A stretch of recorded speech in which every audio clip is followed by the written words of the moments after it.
कई कई तरीके आए, सबसे सरल तरीका याद रखने का हमने आपको बता दिया। किसी भी उपमा से रहित है, किसी श्रृंगार की जिन्हें आवश्यकता नहीं, उसी का नाम भगवान आत्मा है। और जीव बेचारा क्या कर रहा, इसी स्वरूप को इन गाथाओं का अध्ययन नहीं करने के बाद अपनी मिली पर्याय को सजाने में लगा है, और पर्याय की फोटो खिंचवाने में लगा हुआ। अच्छे से खींचो भैया, पूरी नहीं आई। किसकी फोटो खींच रहा, पर्याय की फोटो खिंचवाने में लगा है। और जहाँ कह रहे पर्यायों से रहित होना है, उस गाथा का उसको ज्ञान ही नहीं हो पा। तो ये ऐसी महत्वपूर्ण गाथा है, आपको 5 ग्रंथों में यही गाथा मिल जाएगी। जिसमें सबसे महान ग्रंथ अध्यात्म का अपना समय सागर, 49वीं बात आप अध्ययन करो, और भिन्न भिन्न प्रकार से जो अर्थों की व्याख्या है, उन अर्थों को भी जानो। बहुत सुंदर गाथा है। आचार्य उपाध्याय साधु ये अपर गुरु है, अरिहंत सिद्ध ये परा गुरु है। अपरा गुरु और परा गुरु, इन दोनों ही गुरुओं की परम उपदेश की कोई शैली है, उसी का नाम परा विद्या है। यानी चाहे आप गुरु आचार्य उपाध्याय साधुओं को कहो, ये अपर गुरु कहलाते हैं। यानी वर्तमान में अरंत सिद्ध नहीं है, प्रत्यक्ष रूप में किसी को दर्शन नहीं हो रहा है अरंत प्रभु के, तो ठीक है भाई, 3 गुरु जो हैं अपर गुरु कहलाएंगे। और यदि अरंत सिद्ध की बात करें तो परा गुरु कहलाते हैं। सबसे महान और सबसे बड़े गुरु कौन है, अरंत और सिद्धि हैं। उनके अभी वर्तमान में दर्शन नहीं हो पा रहे, कोई बात नहीं, 3 अपर गुरु के तो हो रहे हैं। तो ऐसे 5 ही गुरु के माध्यम से जिस विद्या का ज्ञान होता है, उस विद्या का नाम है पराविद्या। जगत की विद्या तो दुनिया का हर जीव सिखा देगा, 800 करोड़ मनुष्य सिखाने को तैयार बैठे हैं, लेकिन पराविद्या मात्र पिछीधारी मुनिराज के पास प्रैक्टिकली सीखने को मिल जाएगी। ऐसे जियो उस विद्या को। क्या सीखना, जो विद्या संसार में घुमाने वाली है।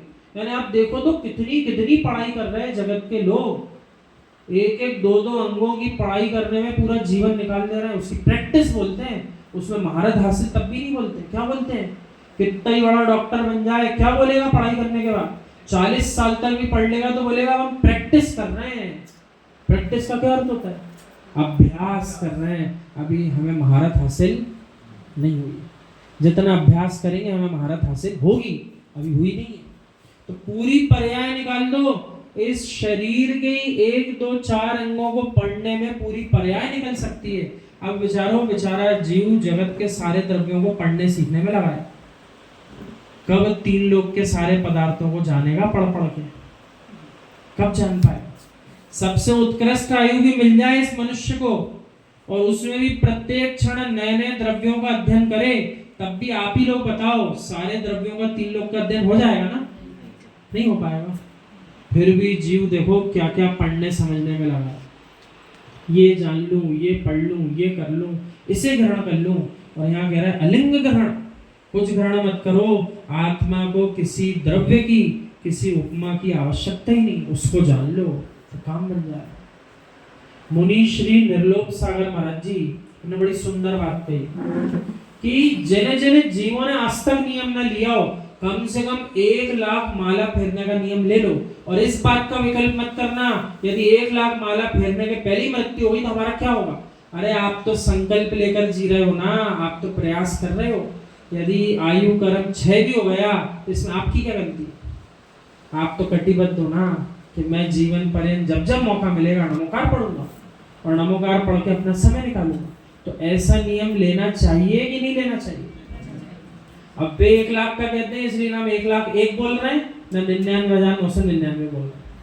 वे 1 लाख का सबको नियम दिलाते हैं, और जहाँ जाते हैं वहाँ दिलाते हैं। हमको बहुत अच्छे से याद है, चौक में गए थे तब भी नियम दिला रहे थे, अभी वर्तमान में जबलपुर में विरासत है तब भी सारे जीवों को एक जैसे ही नियम दिला रहे हैं।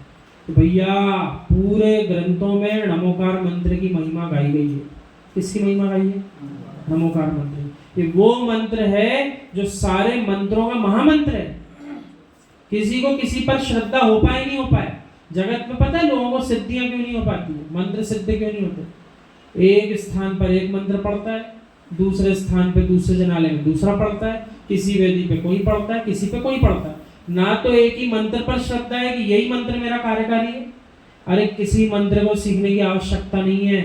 नमोकार मंत्र पर जिसकी श्रद्धा है उसकी सब पर श्रद्धा है, सारे कार्य सफल होते हैं। अपना पूरा प्रथमानुयोग जी ग्रंथ भरा पड़ा है, जीवों ने नमोकार मंत्र का सहारा लिया, सारी मुसीबतें दूर हो गई।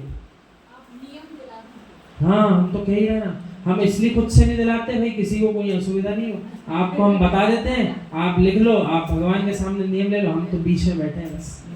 भगवान के सामने आप लेते जाओ, जिसको लेना उसको ले लो। हम नहीं दिला रहे, मुनि श्री लोक सागर महाराज जी दिला रहे। हम तो क्या है, बीच में कम्युनिकेटर हैं, जो सुनते हैं वो आपको यहाँ के सुना देते हैं, बाकी करने वाले आप, सुनाने वाले सब गुरु, अपन तो बीच में बताने वाले। आप सुनते रहो, करते रहो, जो अच्छा लगे करते रहो। आज तक आप सारी बातें नोट कर लेते तो आपकी डायरी भर जाती 3 साल में। ये भी करने को बताया था, ये भी ठीक था, ये भी करना चाहिए।